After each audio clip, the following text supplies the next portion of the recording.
Captain Henry Respicio is now in assemble. The ad hoc committee, headed by the Honorable Vice Mayor Harold Respicio, presiding. These proceedings are called for. Mr. Secretary, kindly call the roll. The Honorable Herbert Calabay, Present. the Honorable Grandmother Apostol III, the Honorable Pancho Respicio, the Honorable Domingo Picawa Jr., and Honorable Andre Dominic Behangin, the Honorable Rodrigo P. Pascual. Having the majority of the members of the ad hoc committee, I hereby certify the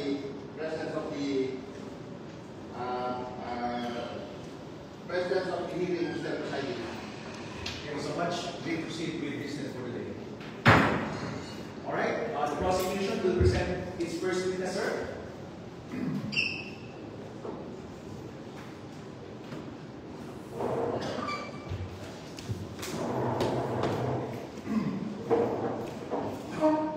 Good morning to the Honorable Mayor and to the esteemed members of this Augusta. Our first witness is the complainant herself, Leonida D.C. Wee.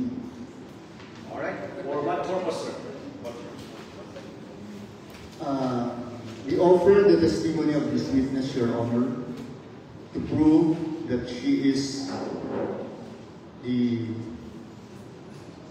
successor in interest of the complainant, and she is the representative of complainant Tomasito Wee, and she will prove that the respondent as punong barangay committed abuse of authority, oppression, misconduct in office, and commission of an offense involving moral turpitude.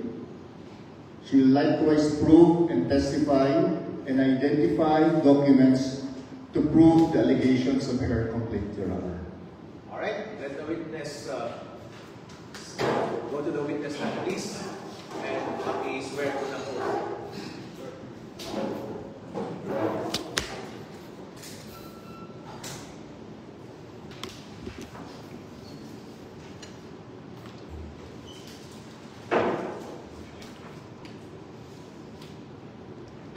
May witness, sorry po, pag-administer po na natin yung oath niya.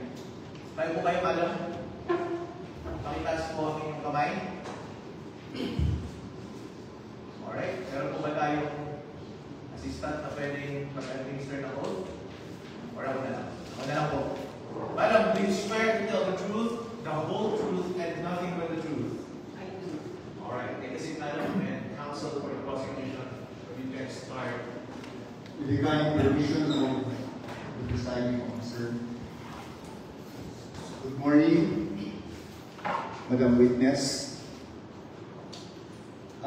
Who is Tomasita Wee, whom you are representing in this case? Tomasita Wee is the sister of Consolacion Sagayaga, and she is now the owner of that property. Question. And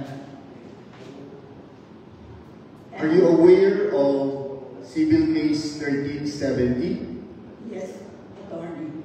What is that case all about, Madam Witness? It is about recovery of ownership and possession and nullity of the titles and documents of the respondents. Thank you, Madam Witness. Where did you file? Where was this case filed, Madam Witness? At branch 17, RTC. And for the record, who is the complaint or the plaintiff in that case? The plaintiff is Consolacion Sagayaga, Wee Sagayaga, represented by Valentin Wee and or Tomasita Wee Lee. Okay. She is the plaintiff. How about the defendants, Madam Witness? Who are the defendants in that case? The defendants are Simplicio Itoras, Teresita Itoras, and his husband, Federico Estoya, Pedrito Ramil, and Aurea Dawan, spouses. Also, Dr. Mirno Binitan. Is that all, Madam Witness? And Mr. Dalovida, Your Honor, Irendio Dalovida. may we be heard, Your Honor, please?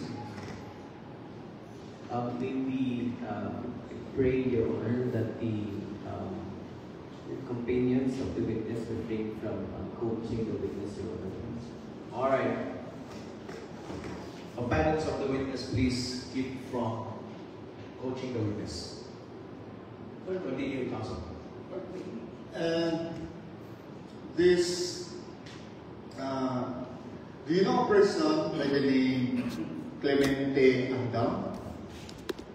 Yes, I heard his name during the hearings of case 1370, but I did not see him. He was abroad, I was told.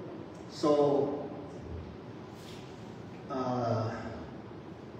He was also part of in the complaint, one of the defendants stated therein is the heirs of Clemente Andam.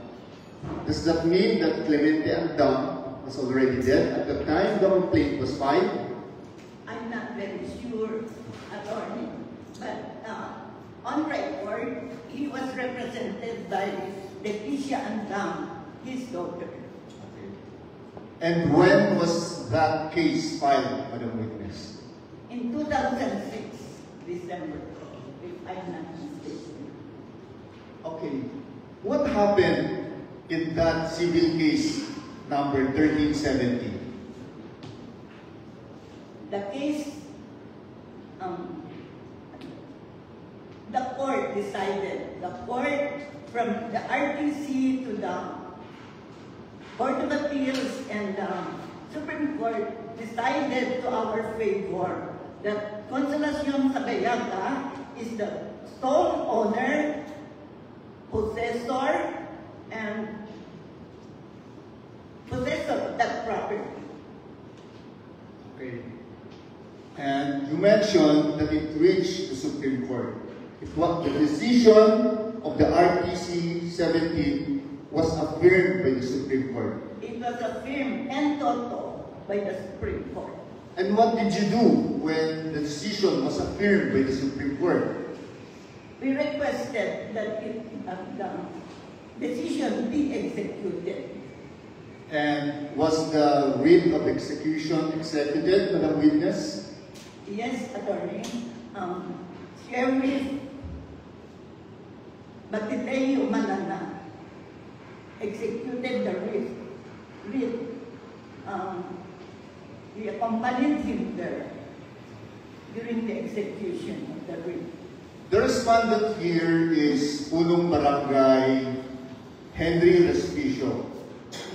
Do you know if he was furnished a copy of the writ of execution? I know he was furnished a copy of the writ of execution because I saw the report of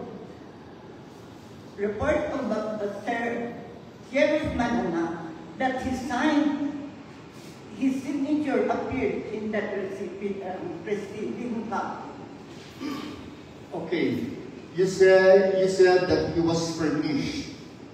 And it appears in the record of civil case number 1370 that the respondent is not part or is not one of the defendants. Can you tell the reason why he was furnished a copy of the writ of execution? He was for the PB Respicio was furnished a copy because he is the barangay captain of Dangan. Being the barangay captain, he helped in the location of our property. But while we were, during that time that Sheriff Malana implemented the RIT, he was there, but when they put mohon, cylindrical post, in the corner of that property, barangay captain was telling or told Sheriff that it is his property. That is a part of his property he bought from the heirs of Clemente and them. And given that information, what did the sheriff do? There is any. He explained the contents of the RIT.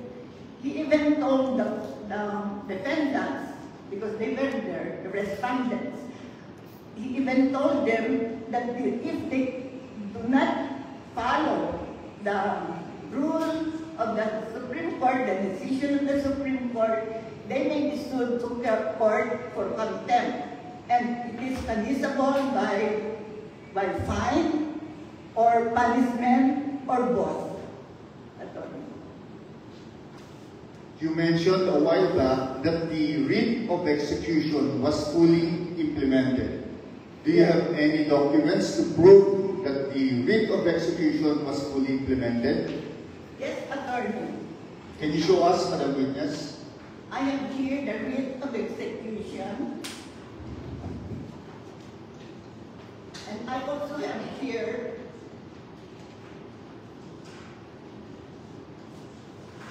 the picture during the execution of the writ. It shows here barangay captain Prestigio, Engineer Lobo, who made he and his team determined the means and bounds of our property. We also have here Sheriff Malana and another respondent in the case 1370, Mrs. Estoya, who is now our witness. Do you have a copy of that writ of execution? Yes, Attorney. May we pray, Your Honor, that that writ of execution be marked as our Exhibit A, Your Honor. Let it be so marked for the record. What other documents, Madam Witness, do you have to prove that the writ of execution was implemented? I am here, Attorney, the Sheriff's report, reporting that it was executed, I also have here the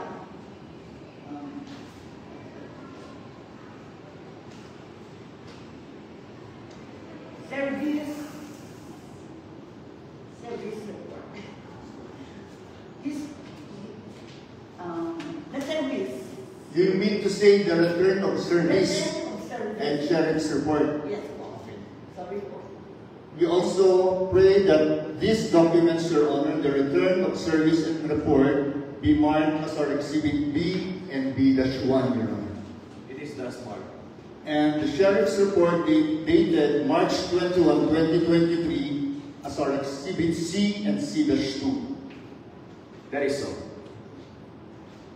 For clarity, Madam Witness, who was in possession of the land covered by the title of Consolacion Sagayaga after the implementation of the writ of execution?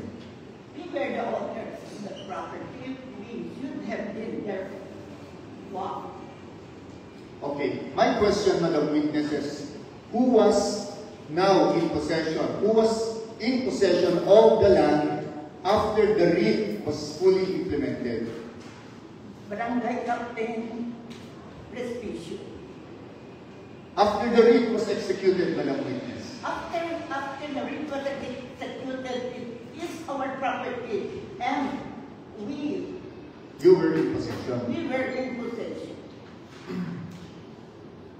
Do you have anything to prove your ownership and the fact that you were placed in possession after the implementation of the writ? Yes, Are you referring to the pictures you have shown a while ago? yes, attorney. After the time that the writ was executed, we also have built fences, posts around our property, in the perimeter of our property. And what documents do you have to prove that you put up a fence, you put up notices in front or in the frontal portion of your property?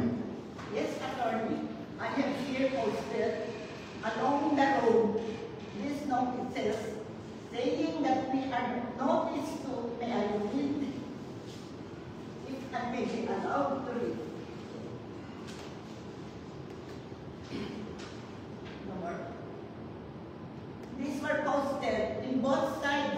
I say both sides of the property because it was divided, it was dissected by the irrigation canal. Our property was divided by the irrigation canal, and so the upper part, we placed one notice, and on the other lower part, another notice. So we had two notices, arteries in there. A while ago, you mentioned about that you installed concrete cylindrical posts or mohon, and that you put up perimeter fence. Do you have any document or pictures to prove that this post and perimeter fence was erected in your property? Yes, attorney, I have here pictures of the posts and barbed wire all around the perimeter of our property, all around our property. That the perimeter fence of posts, concrete posts, and barbed wire. And, Your Honor, we pray that the pictures depicting the perimeter fence be marked as our Exhibit D, and the document as Exhibit D and the pictures appearing therein as Exhibit D-1 to D-3, Your Honor. So marked. And also you mentioned about a notice a while ago. Your Honor, may we pray that this notice be marked as our Exhibit E, E-1 to E-3, Your Honor. Marked. So, Madam Witness, what is the reason why you filed this administrative case against Punong Barangay Henry Respicio? What is the reason? Punong Barangay Respicio, Henry Respicio, re-entered our property, and up to now he is planting it to pala.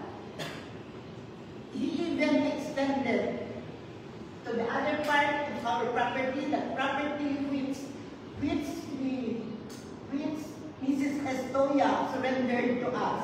He is even planting it and removed the fence around it between the property of Mrs. Estoya and our property surrendered by her to us. What happened to your perimeter fence, Madam Witness? I'm pretty sure it was demolished and we cannot find anymore the perimeter fence. How about the notice? No more notice, authorities.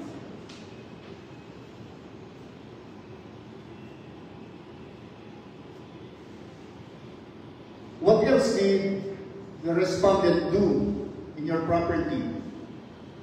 After some time, attorney, he made some posts. I built some posts.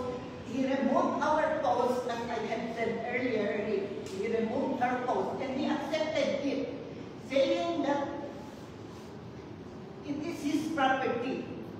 I asked him, I know somebody told me, your neighbor told me that you spearheaded the demolition of those posts, I said. And PB Henry Respicio accepted it, doing it, saying that he owns that property. And he constructed posts. In place of our posts, he placed or constructed posts of bamboo. We pray, Your Honor, that these documents be marked as our exhibit F to F-5 and, yes, Your Honor. That's it. F to F-5. Let them be so marked. So meaning to say, Madam Witness, the respondent is now in possession of a portion of your property. Yes, attorney.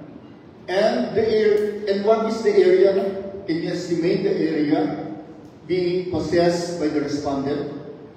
They claim that it's 9,000 or so, but as per measurement of Engineer Logo, who was present during the execution of the writ, it's only 7,000 something. Kinain na ng kalsada yung ibang portion of the land. And you mentioned a while ago that aside from your land, the respondent also is possessing part of that portion surrendered to you by Teresita Quitoras Escoya. Do you confirm that? Yes, attorney. Indeed, she will testify to that. And whose property more was the respondent possessing now, if you know? Beg your pardon.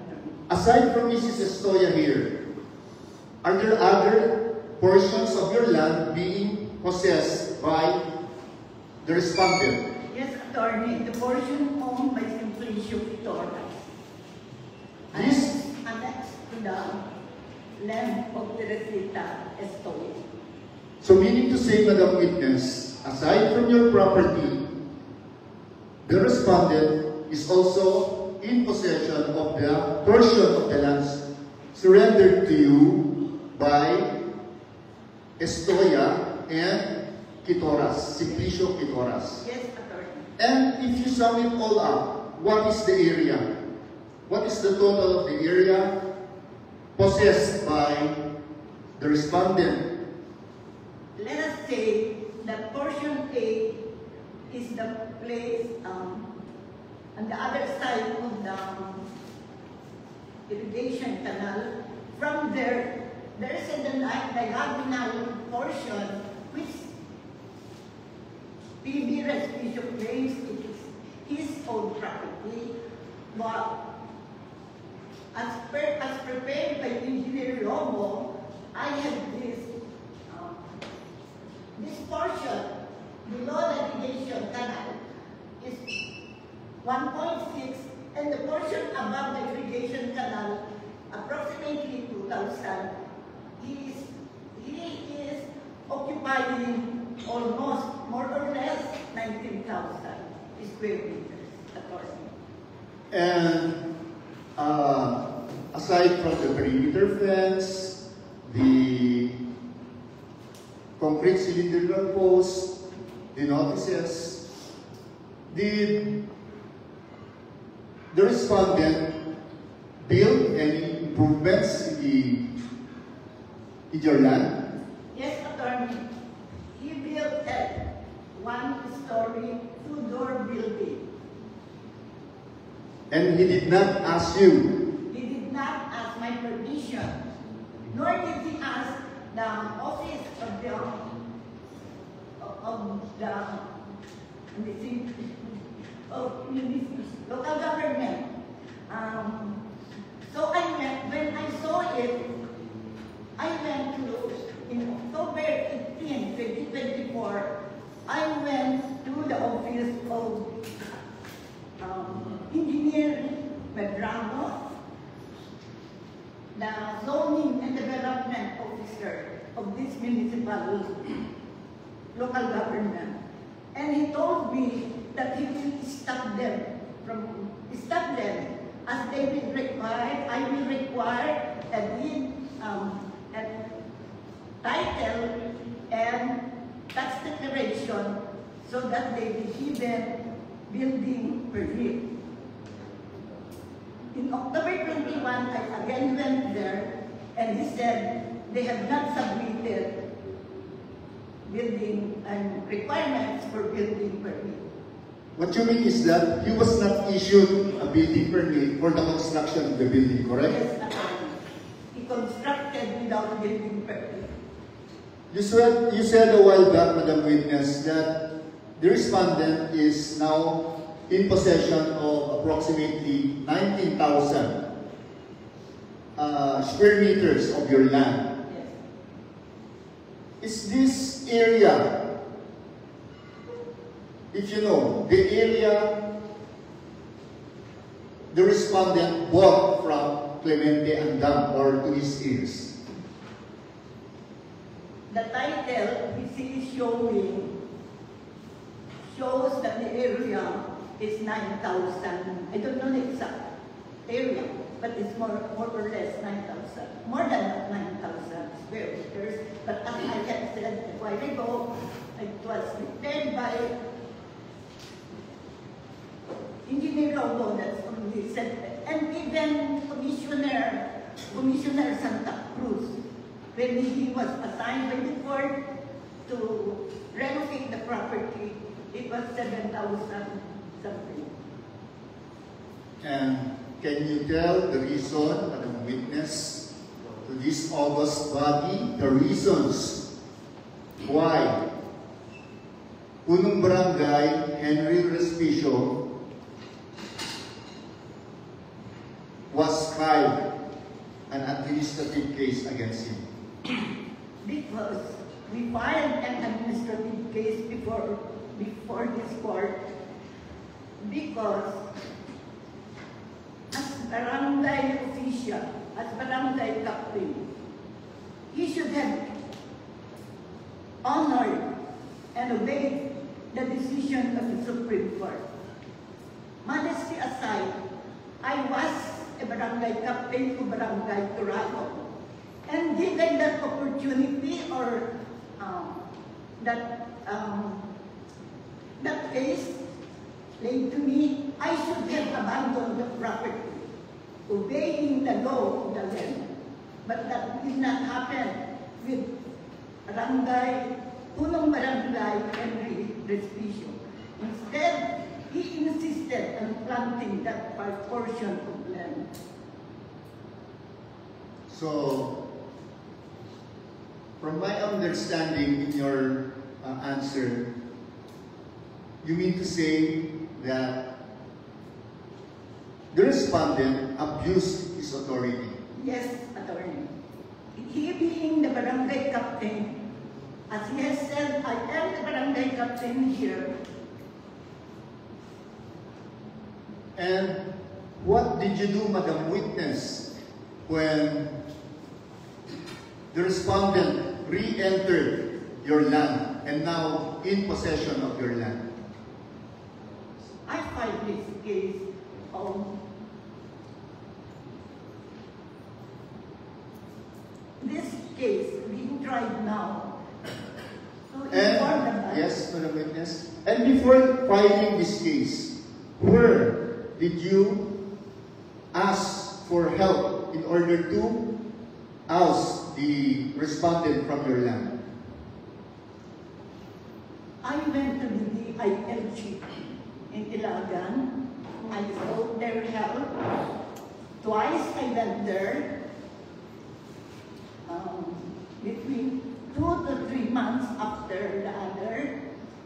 But they said that they cannot act until, because they have the police power over the barangay officials. Instead, they told me, you go to the Sangguniang Bayan because they have the right to do that. Aside from that, did you ever go to the lupon of Barangay Dangan? Yes, of course. I went to the lupon because I know being an officer in the barangay, there is a lupon, tagapamayapa, that should hear the case before it is being forwarded to higher courts. So we went there. With me were Barangay Captain Francisco Asuncion, my brother-in-law Gregorio Wee, his son, also Barangay Kagawan, Francisco Asuncion Jr. We went there to the lupon. And what is the reason why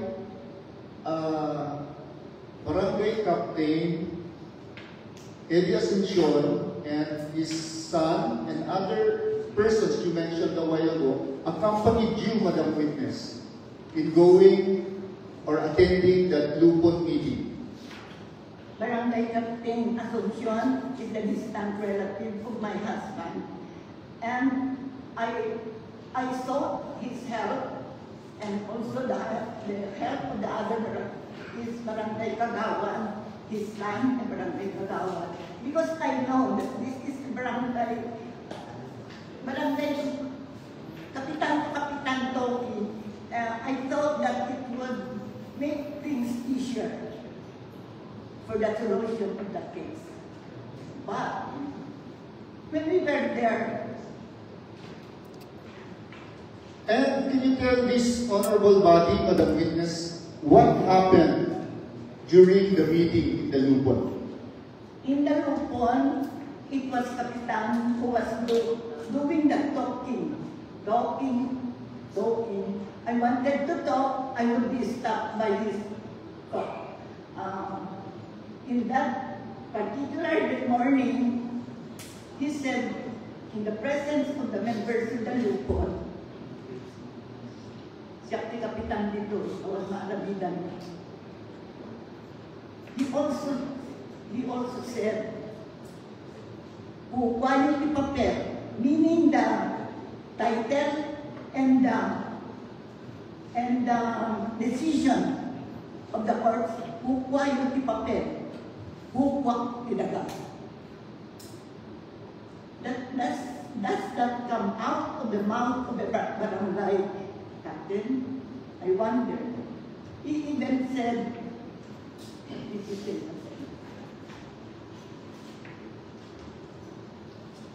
What else did he tell you, if there is any Madam Witness?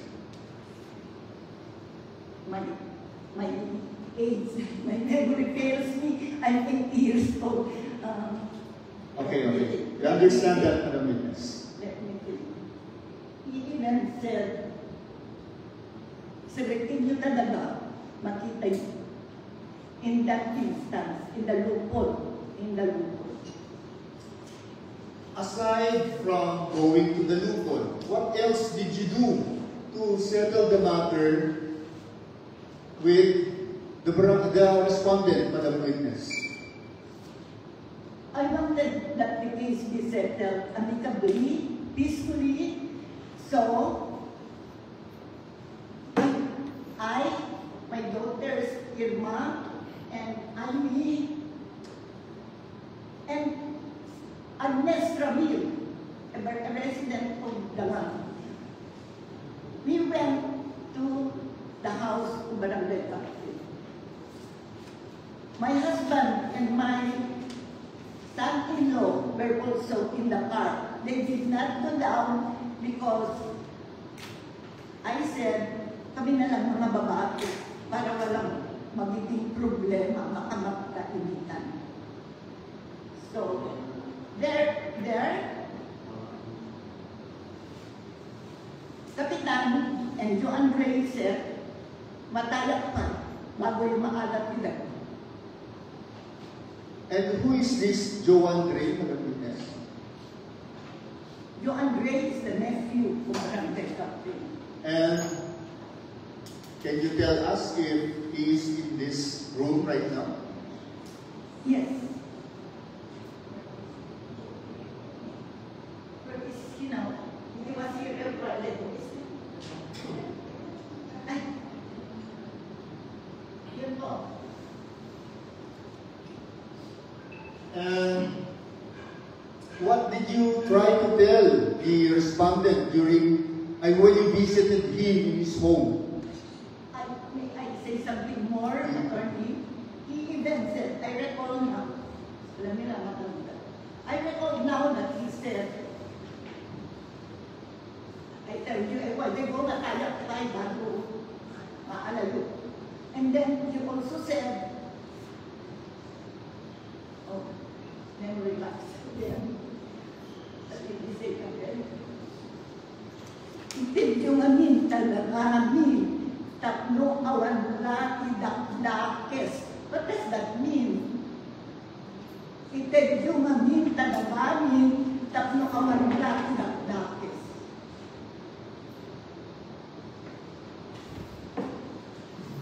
And what did you feel, Madam Witness, when Joan Ray and the Punong Barangay told you that? Siyempre, nasakit sa loob. Then we went home. I said, let's go with my post-trouble if we stay here. And what do you want the honorable members of this Sangguniang Bayan of Reyna Mercedes do to your case, Madam Witness? I would like to request the Honorable Court, headed by our Vice Mayor, that they look into, they see the abuse of power, abuse of authority, the oppression, the misconduct, the dishonesty of Barangay Kapitan Henry Restriction. Also, I would like to ask that he be limited the punishment of disqualification from office.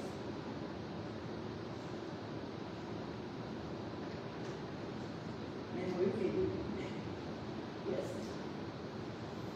That would be all for the witness, Your Honor. Any cross, please?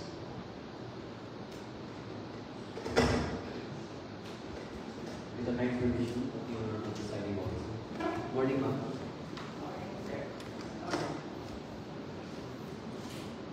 You mentioned earlier that you were the attorney-in-fact of Mrs.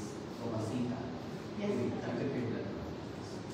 And you based that assertion came on a special power of attorney, which you submitted before this honorable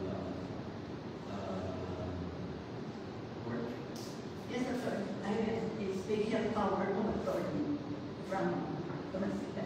Yes, and being an agent of Mrs. Tomasita, you would know if she executed another special power of attorney in favor of another person.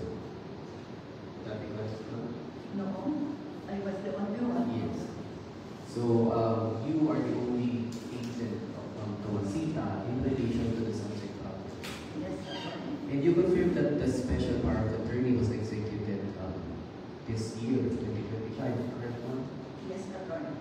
Yes. And you confirm that there are no other special power of attorney executed in your favor by Mrs. Tomasita in relation to this, the subject property, other than the 2025 estate, correct, ma'am? Yes, sir. Please speak a little louder. Okay, ma'am. I Okay. am matanda. Yes, pardon, ma'am. Okay. So, meaning to say that you are not yet an authorized representative of Mrs. Tomasita prior to 2025 in relation to the subject property, correct? My husband was co-attorney, in fact, of Consolacion sa Gallaga. And I was present during the hearings of case 1370 and until my husband passed away. Kapitan also knows and knows me. He sees me there always in the barangay naman. Yes, and probably you're referring to the special power of attorney executed by Mrs. Consolacion in the year 2006. Yes, attorney. Yes. I'm aware of that. Yes, and this is in relation to the civil case filed before branch 17, if I'm not mistaken. Yes, attorney. And you confirmed that Mrs. Consolacion died in 2012, correct? Yes, attorney. So in 2012, would you agree that the principal and agent relationship between Valentin and Consolacion already terminated because the principal died? We object, Your Honor, the witness will be competent to answer that, Your Honor. She's not a lawyer, Your Honor. Sustained. You confirm, Ma'am Witness, that the alleged execution of the decision of the Supreme Court in relation to the subject property was year 2022, right? Yes, attorney.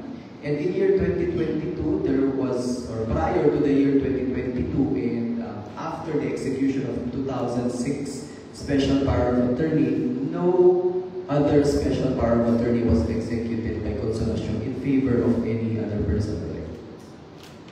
Mrs. Tomasita Lim was also her attorney, in fact. Tomasita Lim, the sister of my husband. Yes, okay. But you confirm that in 2022, Mrs. Tomasita Lim Yes. was out of the country? No, this year in the Philippines, and he visits us once in a while. He's in Manila. But during the execution of the decision of the Supreme Court affirming the decision of Branch 17, RTC 11 City, you confirm that Mrs. Tomasita was not present. But my husband was there, and special power of attorney is and or. Yes. Tomasita Lim and or Valentin Lim. Yes, but you confirm that the basis of Valentin in representing Consolacion was the 2006 special power of attorney prior to the death of Consolacion in 2012, correct? Your Honor, may we know where the line of questioning is targeting, Your Honor? Yes, Your Honor, please, we are trying to impress upon this honorable body that the execution was questionable, considering that there are no proper or authorized representatives to whom the sheriff should turn over the property, Your Honor. My This will husband be. is still alive.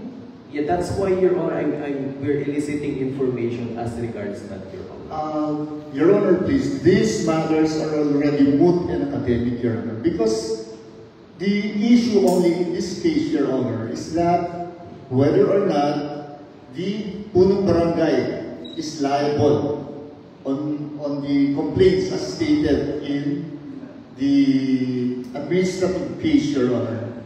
With respect to those manner in which the writ of execution was executed are already moot and academic, Your Honor. May we be heard, Your Honor, please? The very defense of the respondent in this case is that due process was denied of him, Your Honor. His constitutional right of due process. That's why we are trying to impress upon the Honorable Court that due process was not present. And this line of questioning to the witness essentially elicits or supports that defense, Your Honor. So, also, Your Honor, the witness is under cross-examination, which under the rules of court, which we are in the position supportorily applied in this administrative proceeding, that the cross-examiner has free free and wide latitude to question the witness, Your Honor, considering that the effect of this proceeding is to remove a right of a public official, Your Honor. Your Honor, we understand the position of the good counsel, Your Honor. However, Your Honor, I can blame him for that, Your Honor, because during the last hearing, Your Honor, we have already defined the issues in this case, Your Honor. We have stated during the last hearing that if the respondent have questions that he was denied due process, Your Honor, these are matters which is left to the decision of another case, Your Honor, a civil case. And it was also mentioned during the last hearing that the remedy is annulment of judgment before the Court of Appeals. Meaning to say, Your Honor, whether or not there is a valid judgment with respect to the respondent is out of the question, Your Honor. Your Honor, we are not asking about the validity of the judgment, Your Honor. We are asking about the special power of attorney, because if the defense would be able to show that there was no proper turnover of possession, then the respondent cannot be said to have been ousted of his possession from the subject land, and he could not be said also to have re-entered the subject land. So if you would be able to show, Your Honor, that the possession was never transferred in favor of the complainant, then the net effect is that the respondent had been in possession ever since, Your Honor. He has, and so he has never re-entered the subject property. That's why we're asking about the matter of special power of attorney, Your Honor. That may be misleading, Your Honor, because as the witness has testified a while ago, he was duly authorized together with his husband by Tomasita Umi, Your Honor. In fact, Your Honor, she is the main complainant in this case because as representative of Tomasita Umi, he was the one who experienced the abuse of power, the oppression, and everything stated in the complaint, Your Honor. He can validly file this instant complaint, Your Honor. Your Honor, the good counsel for the plaintiff wants the body to rely hook, line, and sinker on the testimony of the witness. Our role in cross-examining the witness is to elicit or to show the inconsistency and the lack of due process, Your Honor. So may we be given the wide latitude to ask these questions, Your Honor. And maybe with due respect, Your Honor, I think that the good counsel is testifying now for the witness, Your Honor. But in fact... No, Your Honor. I take no exception to that. That is the reason why we have pre-trial, Your Honor, to expedite the proceedings, Your Honor, so that we cannot ask anything under the sun, Your Honor. And it would take so much time of this honorable body, Your Honor. Alright, may I ask the defense, please? What specific evidentiary point of fact do you wish to establish by these lines of questioning? Yes, Your Honor. We would... Like, state in one sentence, please. Yes, Your Honor. The special power of attorney in favor of Valentin Uy was executed in 2006. Consolacion died in 2012, thereby leaving Consolacion without any proper representation in Consolacion without proper representation. And after he died, the property was then turned over to random persons, Your Honor, without any authority, considering that the special power of attorney already was dissolved, Your Honor. Again, in a shorter sentence, please. What specific point of evidentiary fact do you wish to establish by this line of questioning? One sentence only. Yes, Your Honor. that at the time of the alleged execution of the decision of the Supreme Court, there was no proper turnover. Hence, the possession of the Punong Barangay, Respondent Henry Respicio, was continuous. He was not expelled from the subject property, Your Honor. That is not a specific evidentiary point of fact, sir. That is actually a conclusion of fact. So what specific fact do you wish to establish? That there was no proper turnover is a conclusion of fact. Be more specific in terms of questions of fact that you want to establish by these lines of questioning. Your Honor, the witness in this case, the first witness, was not an authorized representative, Your Honor. Yes, Your Honor. So that she was not an authorized representative at the time of the execution of the writ. Yes, Your Honor. And how would that bear on your defense? How would that help your defense? If you establish, for example, the truth of that fact.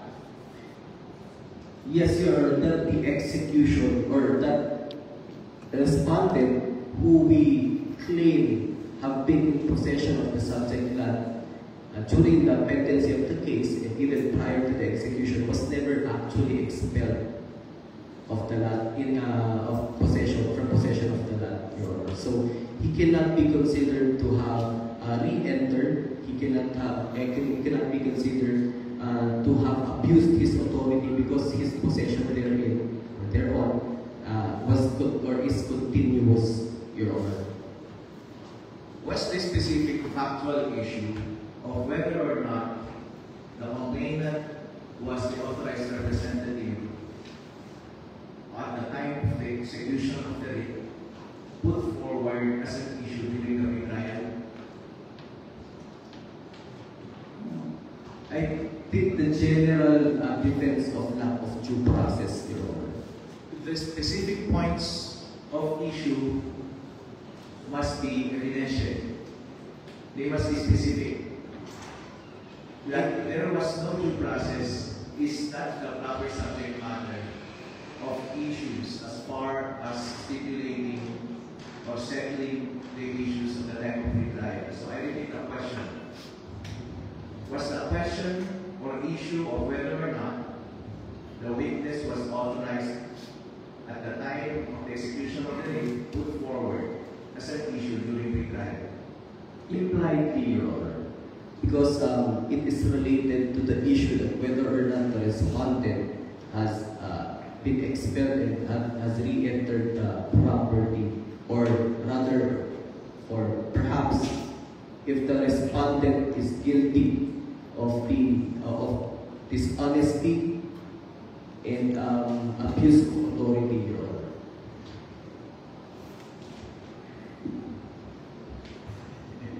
I gave the indulgence of the counsels when we do retrial and when we do these testimonies of witnesses, what we're establishing are evidentiary points of fact.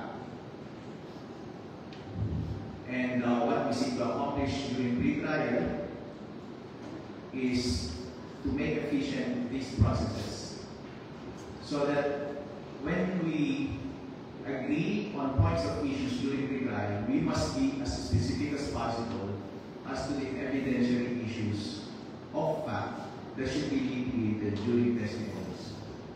So I don't think that that admits of any implied issues. So during retrial, the issues must be stated and put forward expressly.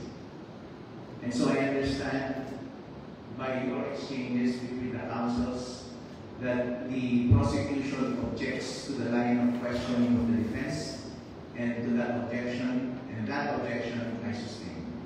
So proceed with your question of defense. We submit, Your Honor, and we will just have it included in the memorandum if necessary.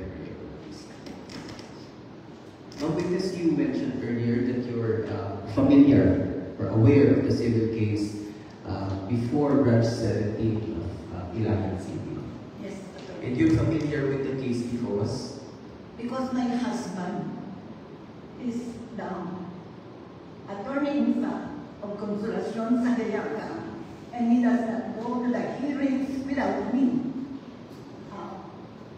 The respondent can testify to that. I was there during all the hearings at Court 17. Okay, ma'am. And you were asked earlier who the defendants were in that case. You mentioned multiple names, but you did not mention Henry Respicio. Would you confirm that, ma'am? Yes, sir. Yes. And you also did not mention the name, at least initially, of Andam, a person named Andam, correct? Yes, sir. As one of the defendants in those cases, correct?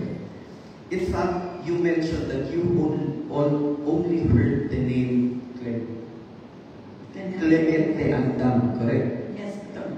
You heard his name, but you never saw him during the proceedings, which you claim you attended, correct? Yes, sir. And you never saw Mr. Henry Respicio or any of his relatives during any of the proceedings of that case, correct? Yes, sir. Yes. And in fact, you are also aware that in the sheriff's report, an attorney service of summons, as regards the heirs of Clemente Andam, the summons remained unserved, correct? I don't know, because That is why, Your Honor, you object, Your Honor, to the question again. That is the reason why we've been continually objecting, Your Honor, because the issues relative to that civil case regarding the service of the summons, the process that it was not properly executed, the records will speak for itself, Your Honor. The records say that there is a final and executed action. The question only is that whether or not the respondent violated this final decision and whether or not he re-entered the property, Your Honor. Then, Your Honor, if that is the case, if we would just rely on client seeker over the allegations of the complainants, then there is no purpose to the proceedings, Your Honor. The very precise purpose of this proceeding is to elicit information and to produce evidence and arguments, Your Honor, regardless if whether or not there is already a decided case, Your Honor. Please. Defense. The purpose of the proceedings is to establish only the facts that were put forward as issues during the pre-trial. The question of whether or not the summons were properly served was not put in issue. As far as I can remember, there were only two main issues that were presented and maintained as the issues to be established by evidence, testimony, and other forms of evidence. And they are, number one, whether or not the execution, the supposed execution of the writ on that day made so that the respondent was effectively ousted of his possession. And number two, whether or not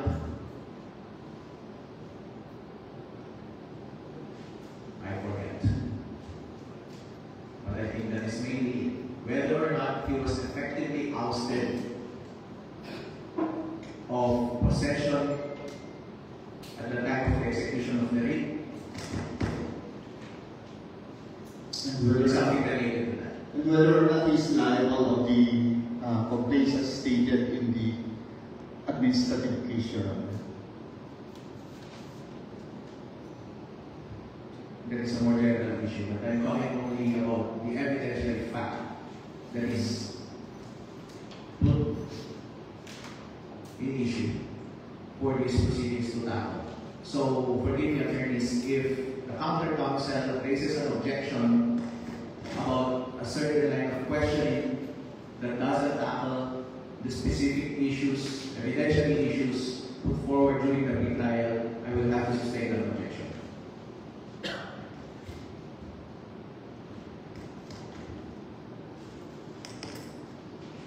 Your Honor, may we be clarified, Your Honor?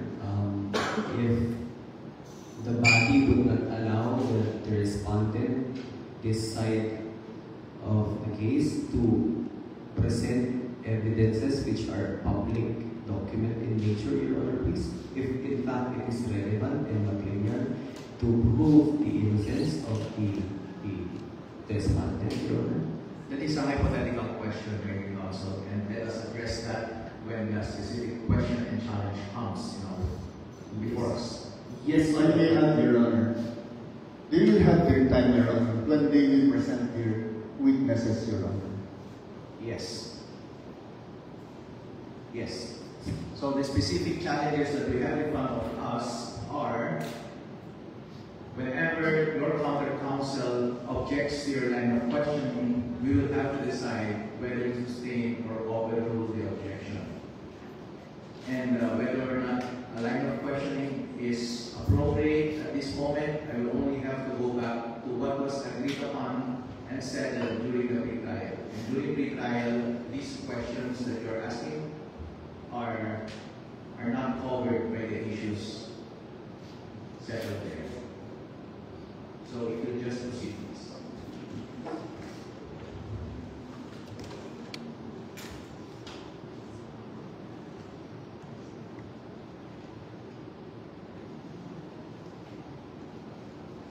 So, that case filed, witness, you mentioned it was for recovery of possession, correct?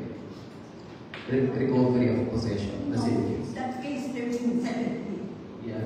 is recovery possession. This is another case. No, I'm referring to the civil case. If we talk about the civil case, it has been decided by the Supreme Court. It is final and executory, and it is not the topic that we should talk about in this august body. Our complaint is not about case 1370 of branch 17. Maybe we heard your Honor, please. The witness brought up the civil case, Your Honor. It is but fair for the respondent to question her about that case, Your Honor. If the respondent is being held up or bound because of the mere allegations, if we are not allowed to cross-examine her on the basis of her testimony, then I think the due process is once again being withheld from the respondent. And this is an administrative proceeding which only requires substantial evidence, and you are not, this body is not bound by the technical rules of procedure, Your Honor. And maybe just give emphasis to that, Your Honor. I think the respondent is being held tightly bound so that he cannot breathe or properly defend himself, Your Honor. Please. What do you say, prosecution? Again, Your Honor, they will have their time to establish all these facts, Your Honor. But on our part, Your Honor, on the complainant's part, there is already a final and executory and executed judgment, Your Honor. We can no longer talk about that matter because it has already been put to rest, Your Honor. In fact, there is an executed writ, Your Honor. And there it is supported by a sheriff's report, and the property was even fenced, Your Honor. The entire property established during the execution of the written execution, Your Honor, was already defined. The mohons or concrete cylindrical posts were already established, Your Honor.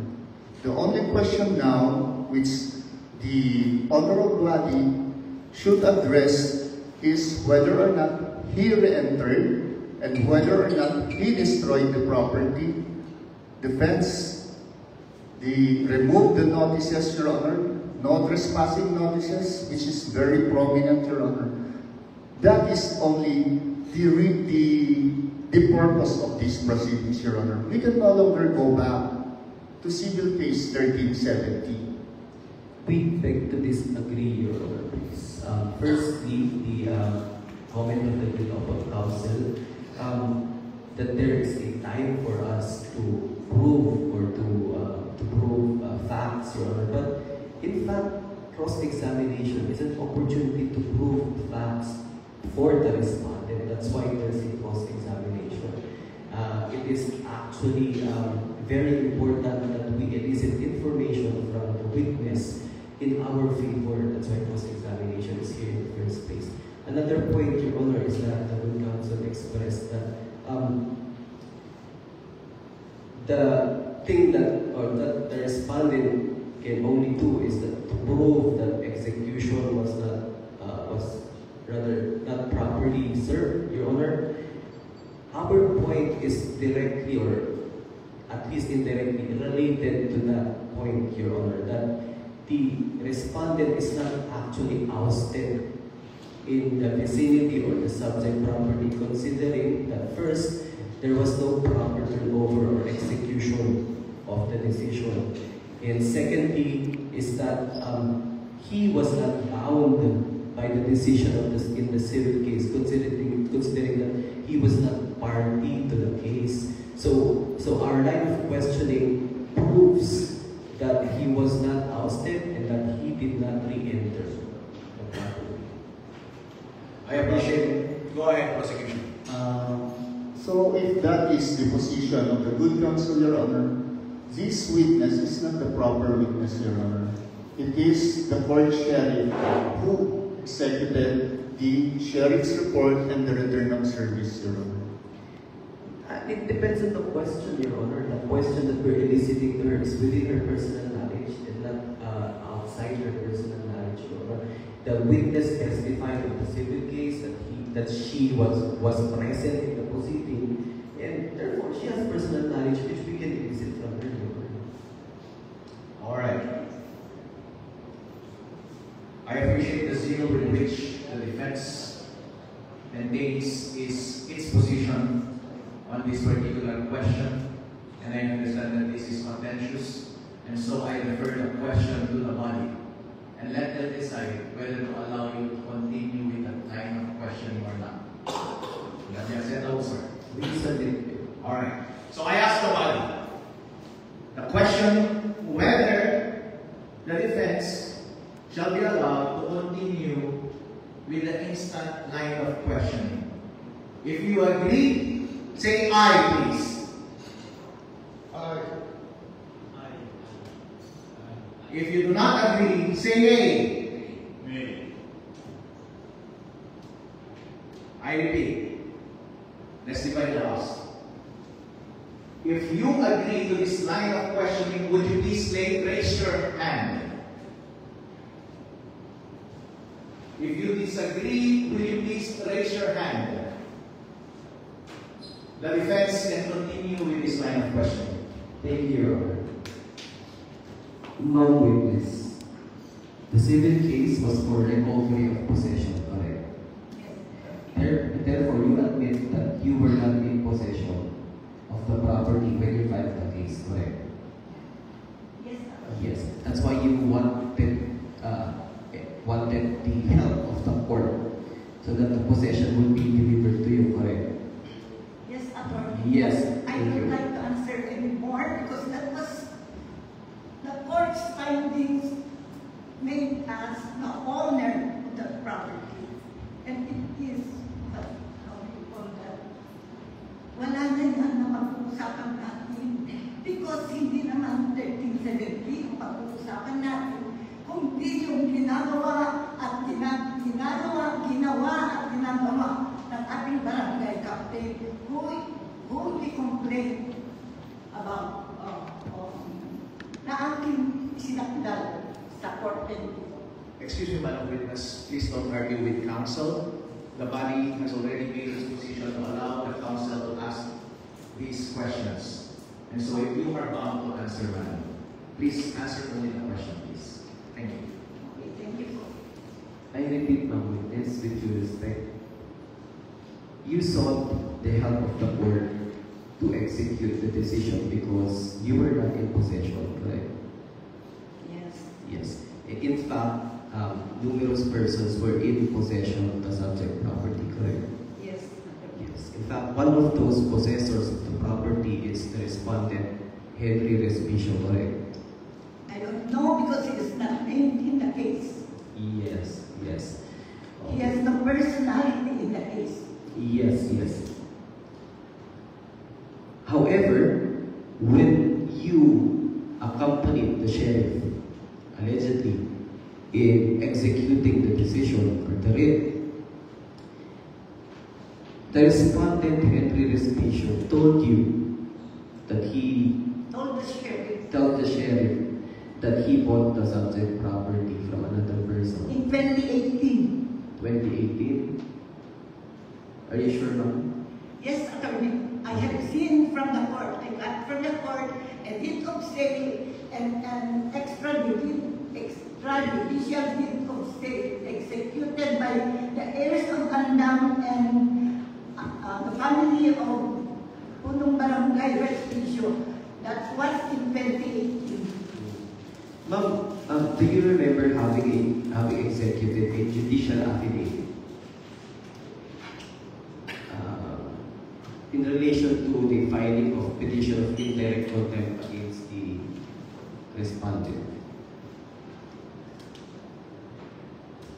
Yes, I saw. Yes. Maybe But that is not, it is beyond our.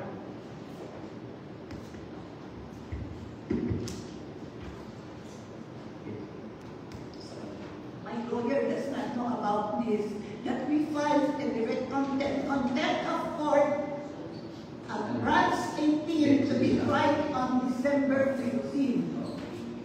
Vice Mayor, contempt of court at branch 18 to be tried on December 15. Okay, ma'am. So, if I show you this document, judicial affidavit executed for that case, would you be able to recognize it, ma'am? Yes. May we approach the witness, sir? Go ahead, sir.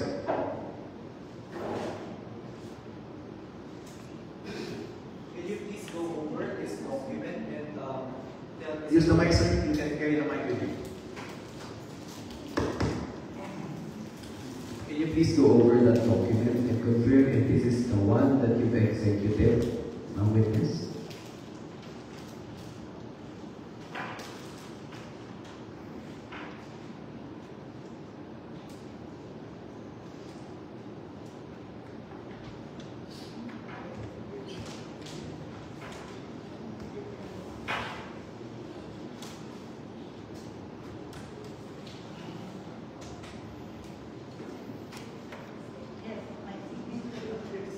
Yes.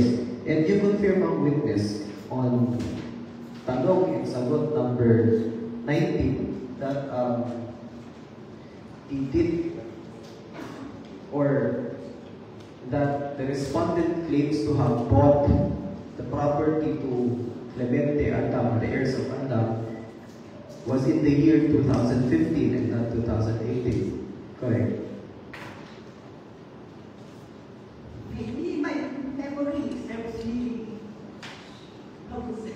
Yes, yes. We understand. Anyway, Your Honor, the best evidence is the document, Your Honor. Yes. If we can ask this witness, Your Honor, to present the documents he mentioned.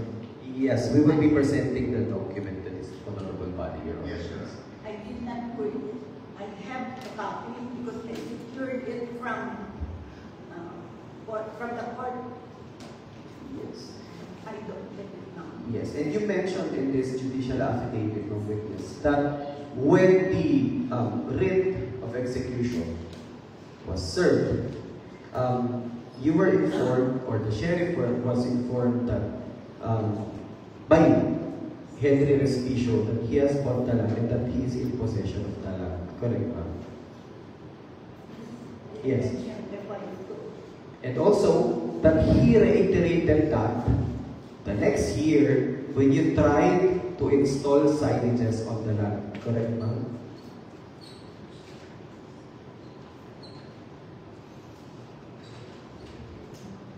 Did you get I have not mastered this because the hearing will be on December 15. Yes, sir.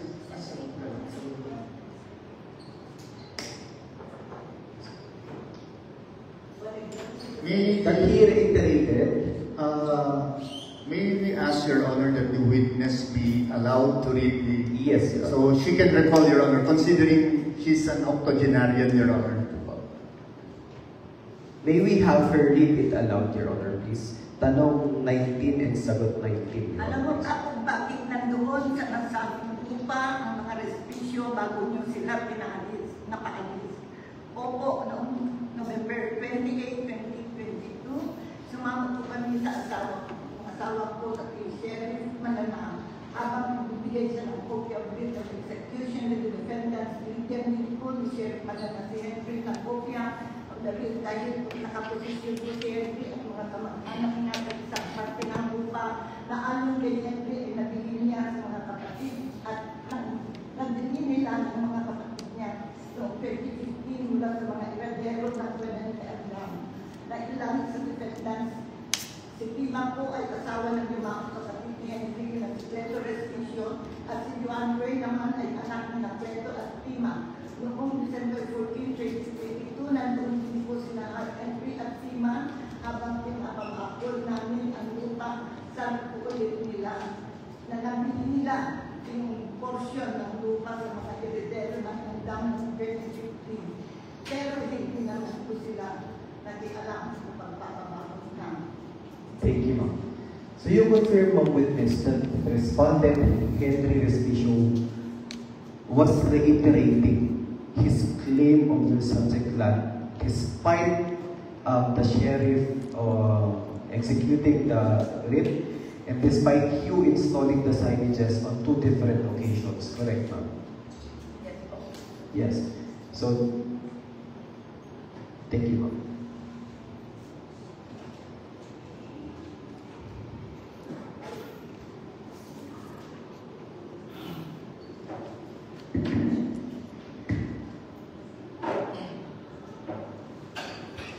And ma'am, with this, you only claim that you have been in possession of the property, or rather, I retract that question, Your Honor.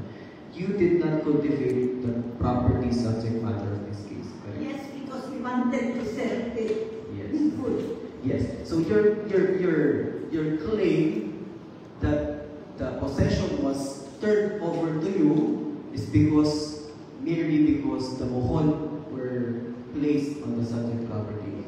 Yes. But The mohon and the host perimeter fence. okay, but you did not plan any. Giving that plan. Okay. And you confirm that it was Mr. Henry Respicio who was planting even before the execution of the writ and after the execution of the writ on the subject land. Correct. Yes. I when September 2023, I reported the matter to police officers. And they scheduled na pag-tractor namin lupa doon. Yung mga kanin nila.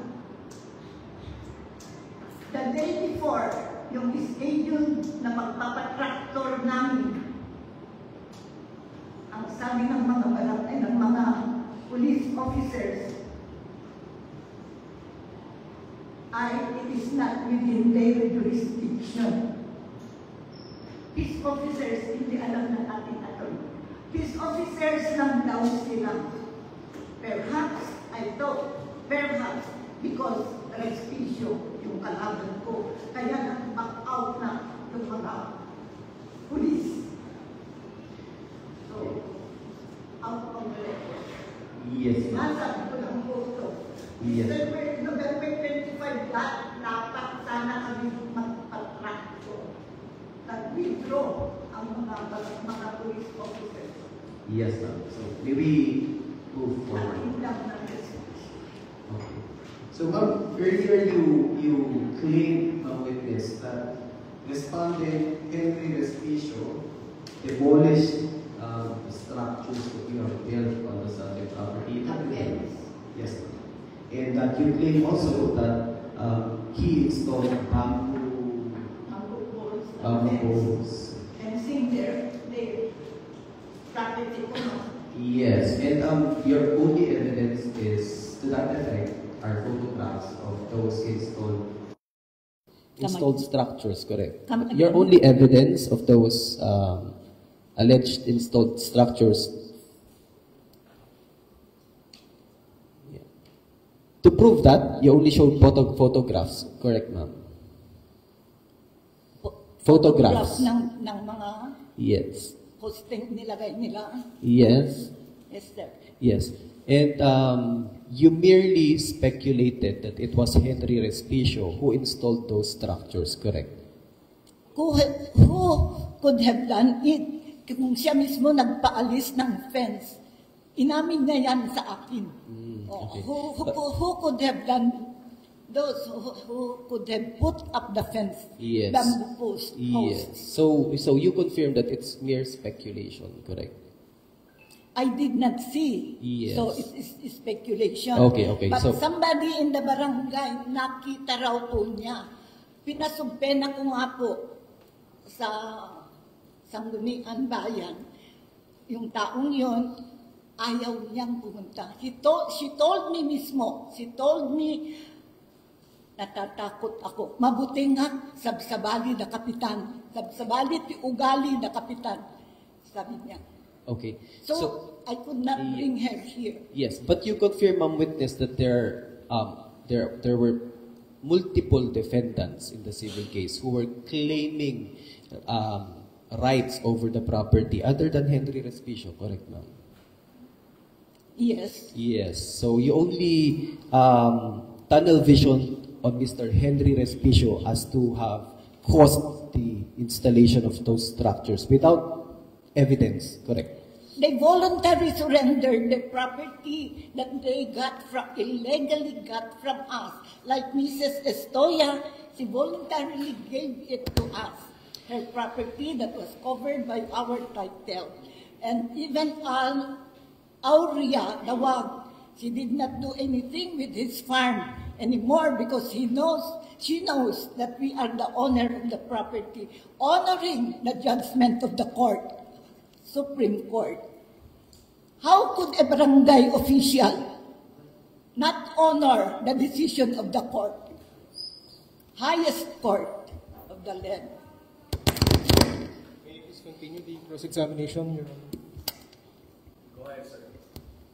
Madam Witness, do you bear a grudge against the respondent, Henry Respicio? Of course not. I am just telling the truth. And if I speak this way, it is just the way I talk. Okay. I am not. Earlier, Madam Witness, you confirmed that you filed a petition for indirect contempt against the respondent. So, now, Madam Witness, aside from that contempt case, you mean to say you want the honorable body to render a resolution concurrent with that contempt case? No, that's why I got another lawyer. And you did not inform your lawyer about that contempt case, right? We object, Your Honor. This is misleading, Your Honor, because Your Honor, the witness already mentioned earlier that she did not inform her good counsel about the contempt case, Your Honor. Well, anyway, that's just Did she beside the answer? point, Your Honor. Did she answer in the negative to that question? May I please ask the question again, Your Honor? If you have to ask the question again, I have to hear the objection. What's the objection, sir? let him Ask the question, ask the defense. question, Your Honor. Repeat the question, And defense, please. also, again, Madam Witness, can you please confirm that earlier you said that you did not inform your good counsel about the contempt case in Ilagan? I mentioned it in passing, but we did not discuss about it. Just I told him we have another case, contempt of court, with another lawyer. Okay, thank you. Are you changing your answer now, Madam Witness? Yes, I mentioned him. In passing. Just in passing. We did not talk about it.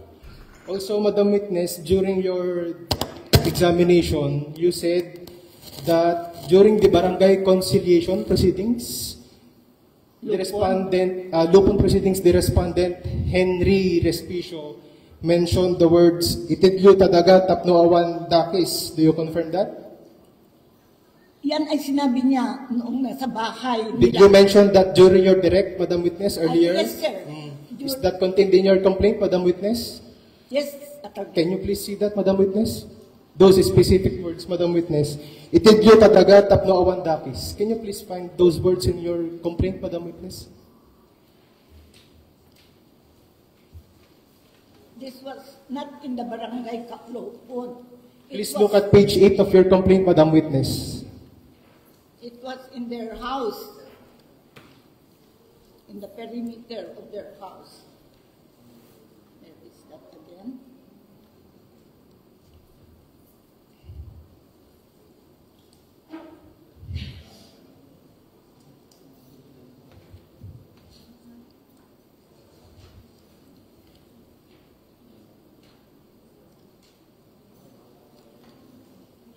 Is it alleged there, Madam Witness, or not? Please just say yes or no, Madam Witness. Please let us Anyway, know. that will be concurred. That statement will be concurred. Yes or no lang po, Madam Witness, so as not to elongate the proceedings, please. It's already 11:15 po, Madam Witness. Is that again, sir, Attorney? During your direct, Madam Witness, you said or you claimed that the respondent, Henry Respicio, uttered the words, itidyo tadaga tapno awan dakis. Now, my question, Madam Witness, did you indicate those words in your complaint right Yes, now? Attorney. Yes? The document will speak for itself, Your Honor. And the document? The counsel should just present the document. And the Sustained. The document. Sustained. I'm sorry, counsel. The document will speak for itself. It's part of the records. We agree then, Your Honor. Carry on, counsel. Yes, Your Honor. Madam Witness, may I please invite your attention to paragraph 17 of your complaint? Please. Naka-open po ba? Ay, iba yung... Just present the...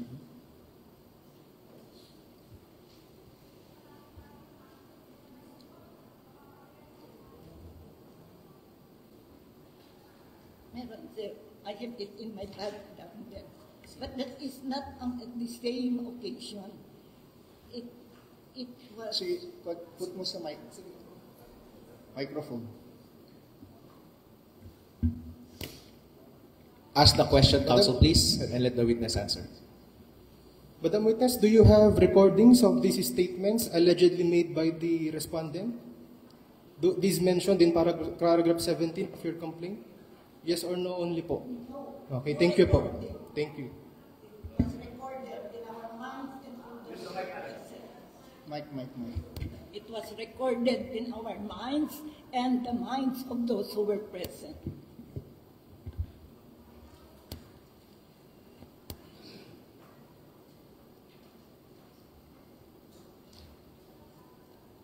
So, Madam Witness, just to be clear, you filed this case because the respondent, Henry Respicio, disobeyed the writ of execution, is it not? You filed this administrative case because the respondent, Henry Respicio, disobeyed the writ of execution, correct? Yes, Attorney. So you want him to vacate the property even if he was not a party to the civil case, correct? Yes, because Okay, thank you. Again, so you want him to vacate the property even if he was not informed of the complaint in that civil case, correct? Yes or no yes, po? because he bought the Okay, thank you. property. Let him answer, Your Honor. He's cutting the witness. That was The question is answerable by yes or no. I'm not asking the witness to explain, Your Honor, because it's making the proceedings very, very long, Your Honor. Overruled. I agree with the defense. Counsel, if you have an objection, please preface it with distinct word objection so that I could Thank you. properly Yes, Your Honor. rule on it. Go ahead, defense.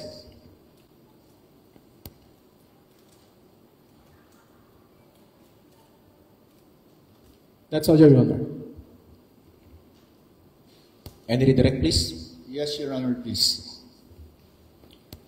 Madam Witness, after you were placed in possession by the court sheriff, Pabiliño Malana, did the respondent file any case before the courts or before any administrative body or before any agency of the government against you for entering the property? Did the respondent file a case against you because you were now in possession of the property because the sheriff put you or placed you in possession? No. As far as I know, walang kasong final sa akin against me. So, the respondent, without seeking the help of any agency or court, re-entered the property. Is that what you're saying? Yes, attorney. And a while ago, you were mentioned that, you were asked that the writ of execution was served to the respondent even though he was not party of the case. Yes, attorney. Correct? But do you know, but of course you know that the respondent is anchoring his right over the property to possess the property from Clemente Andam. Yes, attorney. And he said that he bought the property from Clemente Andam. Correct? Yes, attorney. Do you know, Madam Witness, if From the heirs. Clemente Andam ever sold the property to another person? Yes, I do. He sold the property in his own signature. He signed that deed of sale in favor of Mirno Gumiran. Dr. Mirno Gumiran, ex-kapitan, barangay captain Mirno Gumiran. He sold that property in 1986 or 1989. The same property, the same title. Okay. And this Mirno Gumiran is one of the defendants in Civil Case 1370, correct? Yes, attorney. And he conceded to the decision of the Supreme Court. So you mean to say, this Mirno Gumiran surrendered his possession to you Yes, attorney. because he respected the decision of the Supreme Court. Yes, attorney. And here comes the respondent saying that he bought the property in 2015, correct? Yes, attorney. You were asked a while ago, Madam Witness, that you did not mention the words uttered by Barangay Captain Itedyo in question number in your judicial affidavit. Itedyo ngamin tidagami tapno awan lat dakes ang magpasama siya iti kapitan ditoy. Yes, attorney. The counsel for the respondent is saying, you did not mention this in your complaint. Can we ask what is the reason why you failed to mention this in your complaint? Memory loss. Okay. I need gamot. Memory loss. That would be all, Your Honor. Recross. You mentioned earlier of another sale Andam to another person. Yes, attorney. Yes. This was this part of the civil case? It was part of the civil case. Yes. However, you would agree that Henry Respicio was deprived of the opportunity to present his own deed of sale in his favor in the same civil case, correct? He did not have the opportunity to present his evidence in court to prove that he bought the property from Andam, correct? Mirno Gumiran bought the property in Yes. 1986 or 1989. Yes. So he was there reported. Yes, that's for Gumiran. However, I'm just confirming that Henry Respicio was not given the opportunity to prove his case in court that he bought the property from Andam, and to prove that his deed of sale is authentic and should be given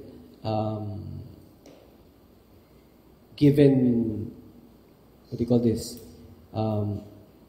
importance. Correct. He did not have the opportunity to present his case within the civil case. Only Gumiran, correct? Your Honor, He the was good, not a respondent. the good counsel mentioned of a deed of sale, Your Honor. May we ask the good counsel to present this deed allegedly executed by Clemente Andam or the heirs of Clemente Andam in favor of the respondent, Your Honor, so we can make any questions later on. Yes. During the redirect, Your Honor. Yes, Your Honor.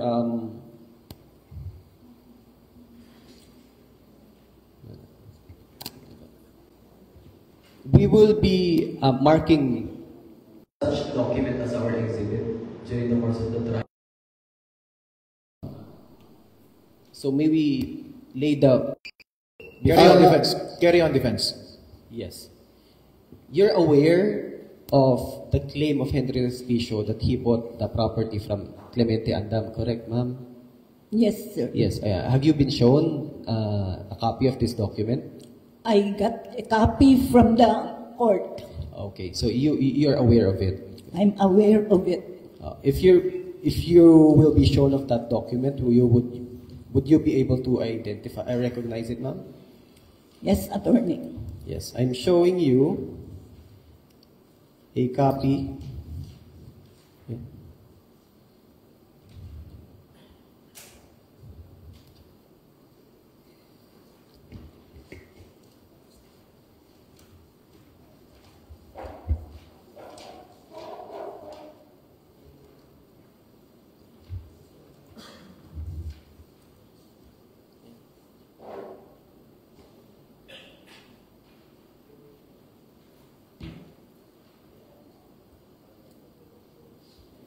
I'm showing you a copy of a document titled Extrajudicial Settlement with Deed of Sale. This is the first page, ma'am. Then the second page, yes, and then this one. Would you confirm that was the document you acquired in the court, from the court? So they made another extrajudicial settlement. May we move to strike out that additional statement, Your Honor, please? Is this the document? This one. Yes, sir. Yes. No, I don't know. I don't know. The document mismo, but hindi to. Yes. But suffice This is this. not the one. Okay, okay. Walang signatures yung iba. Walang signatures yung iba. But you confirm, ma'am witness, being present in the proceeding in the civil case, Henry Respicio was not able to present any evidence, any document, particularly this deed of absolute sale, to defend his right over the property. You confirm that, ma'am? Yes, yes. Because he was not summoned, right? Yes, he was not summoned, correct. Yes, he was not summoned. Yes, and Clemente Andam was not also summoned, correct? Yes or no, ma'am? I don't know. You don't know, okay. No further questions, Your Honor. The pleasure of the prosecution, please. Madam Witness, you stated a while ago case in the year 2006. Your Honor, at least may we be heard, Your Honor, please. Prosecution is already done with the redirect, Your Honor, and we are done with the recross. So may we know if this is the... It's a redirect. Redirect. May we ask if that is allowed under... Of course. Be definite whether you want to object to it or not. Yes, Your Honor. We submit, Your Honor. Do you object we to- object to the continuous questioning, then we would that. Your Honor. Under Your what- Honor, please. The good counsel has mentioned a while ago. Only applies suppletorily, Your Honor, in these proceedings, Your Honor. So it's up to the presiding officer to decide if he will be allowed to question, to propound additional questions, Your Honor, considering that these questions will enlighten the body of what transpired, which will be the basis or substantiate the complaint of the complainant, Your Honor. Your Honor, the complainant has been given a full opportunity during the direct examination, and in fact, even without objection from the side of the respondent, just so to abbreviate the proceedings in this case, Your Honor. So in that regard, Your Honor, we believe that the prosecution exercise or opportunity given to it to present its side, Your Honor. And the prosecution has already propounded redirect questions to the witness, Your Honor. So for the prosecution, again, to be given an opportunity to ask redirect questions, Your Honor, we reiterate there would be no end to these proceedings, Your Honor. We beg to disagree, Your Honor. During the cross-examination, Your Honor, or re-cross-examination, Your Honor, the counsel for the respondent mentioned of a documents, Your Honor, two documents, the deed of sale and extrajudicial settlement with sale, Your Honor. It is our right to ask questions relative to those questions during the recross, Your Honor. And again, Your Honor, the rules of court is merely supplementary, Your Honor. If you will allow us to propound questions, and I believe it will expedite the proceedings, Your Honor, instead of asking later on so that we can address the side of the complainant and later on the side of the respondent, Your Honor.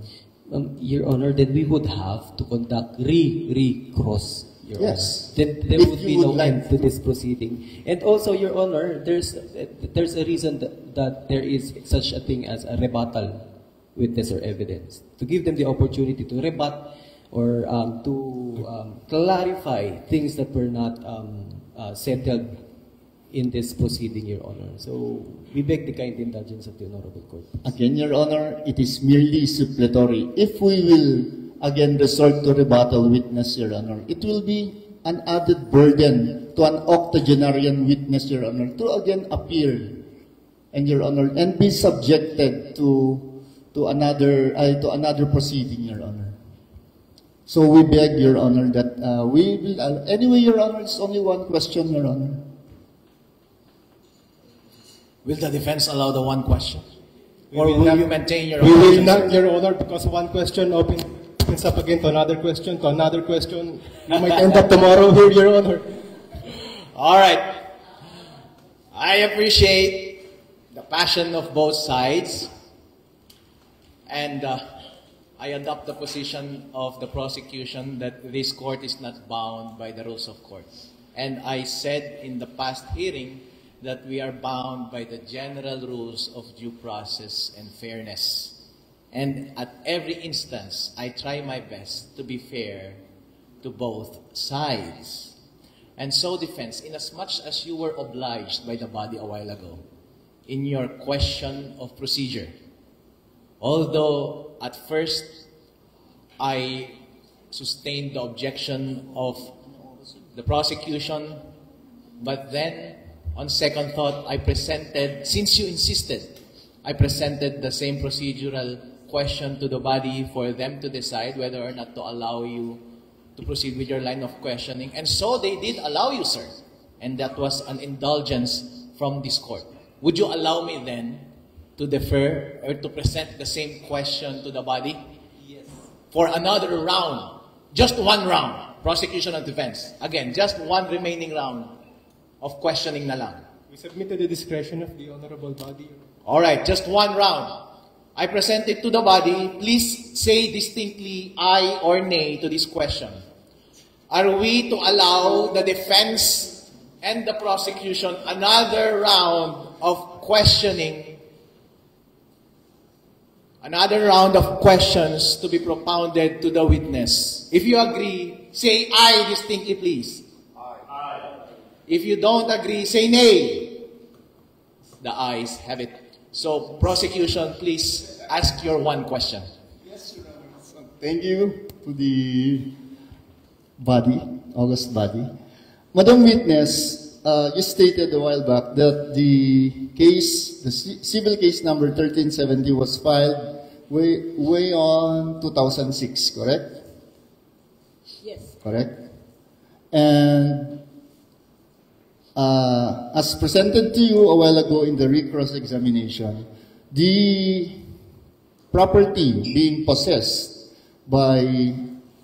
currently possessed by the respondent was sold to him by Clemente Andam in the year 2015. Yes, attorney. So that can be the reason why he was not impleted when you filed the case in 2006, correct? Yes, attorney. Okay.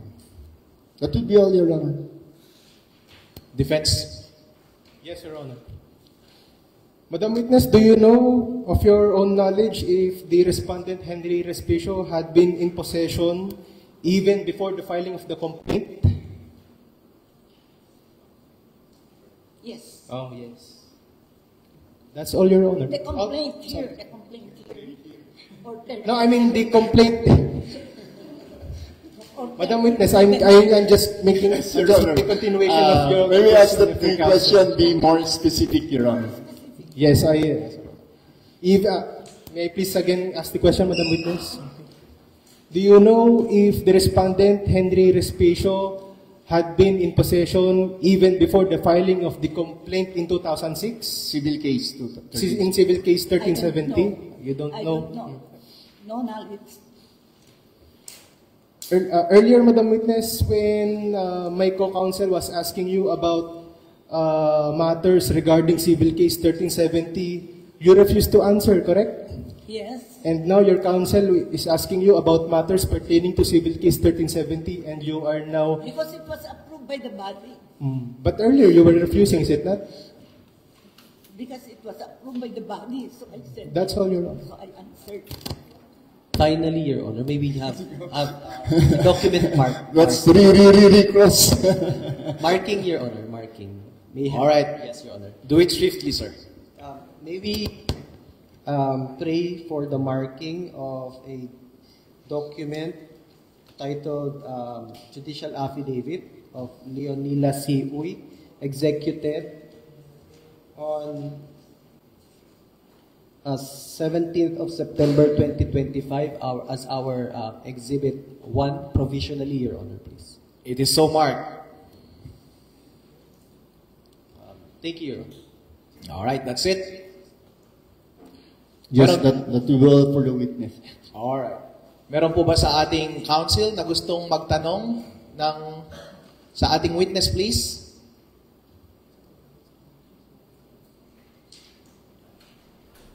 Wala po. Wala rin pong katunungan mula sa aking part. Okay, tapos na po tayo para sa witness. The witness is excused, madam. Thank you so much. What's the pleasure of the counsels?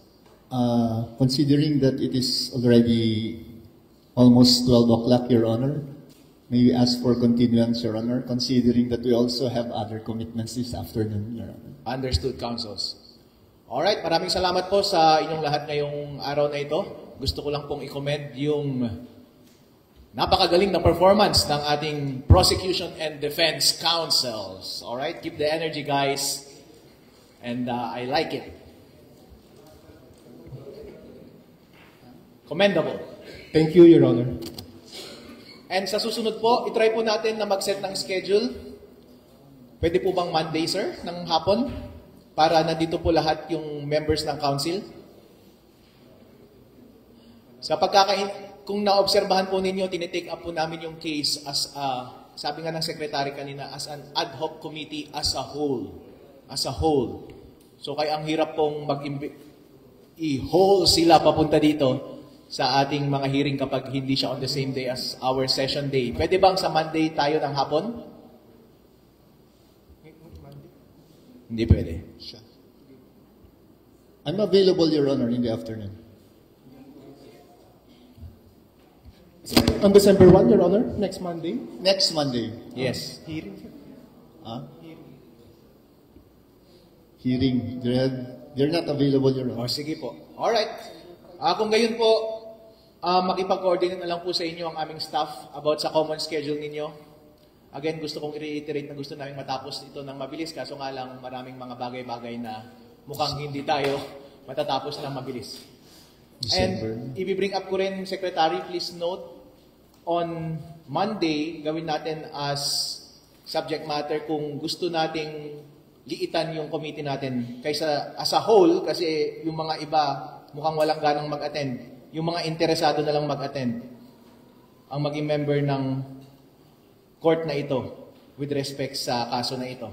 Mag-form tayo ng mas maliit na committee para sa mga hearing na ito. Alright? And para rin po sa convenience ng mga witness and mga parties, mag-agree na lang po kayo or isubmit nyo na lang po kung sino yung witness na ipepresent natin sa susunod. At mukhang isang witness lang tayo sa isang araw. Mukhang yun ang lumalabas. Kahit anong ipilit natin. Okay lang po ba yun? Yes, Your Honor. Okay lang po. We have filed our motion to issue subpoena, Your Honor, to the court sheriff of 1370 and Alright. Telma.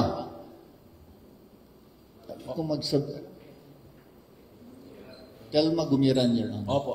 Yung nag-issue po kami ng subpoena to testify and bring documents sa sheriff. Na-serve po sa kanya. Actually, inibitahan namin siya ngayong araw na ito pero hindi siya nagpakita. Sabi niya kung available daw siya today.